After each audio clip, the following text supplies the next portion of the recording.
do encourage everybody to have one-to-ones with each other and find out more about what each other does, but more importantly, so that they can find out what you do. So I put that in all the time. It is easy to listen to someone talk to you about themselves. It is not as easy to talk about yourself on purpose to other people. And networking is advertising.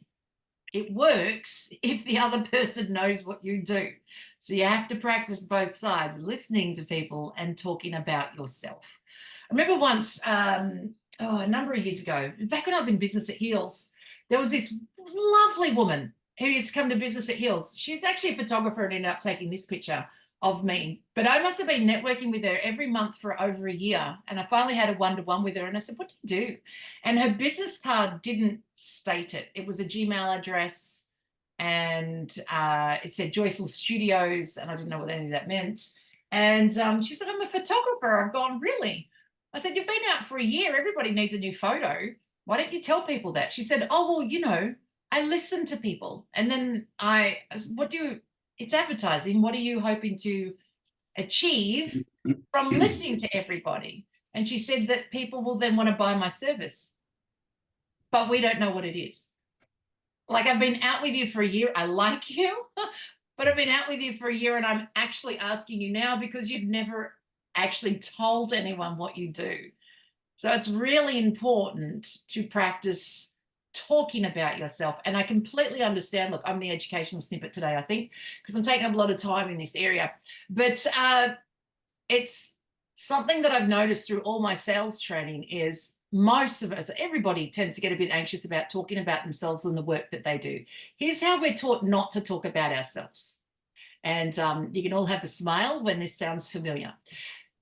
You might really love what it is that you do and you're at home, and then you say something to your loved ones at home about, oh my God, I had such a good day today because of a client.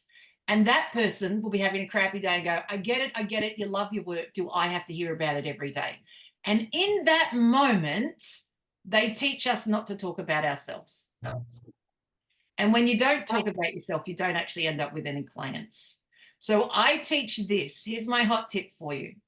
When someone says to you, I get it, you love what you do I have to hear about it every day? Your answer is yes, because I have to practice speaking about it. I'm going to get my words out and tell you this story. You're going to tell me I'm amazing, and then we're going to talk about whatever you want. And I have this conversation with Simon and my boys like every day. And I say, you're going to tell me that I'm the most amazing sales trainer on the planet. And they roll their eyes and they say, sure, I'm not going to. Oh, yes, you are. I tell them a story and they go, actually, that is pretty cool. That is kind of amazing. That's kind of cool. Great. Now we'll talk about whatever you want.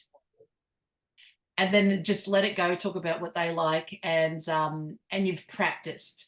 Now, I'm not selling sales training to Simon or the boys.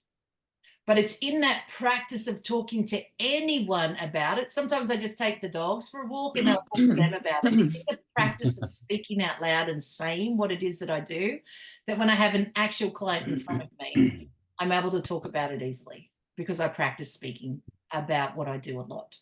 And that's my tip. If you don't practice saying what you do out loud, then you're not going to be very good at doing that when a customer is in front of you.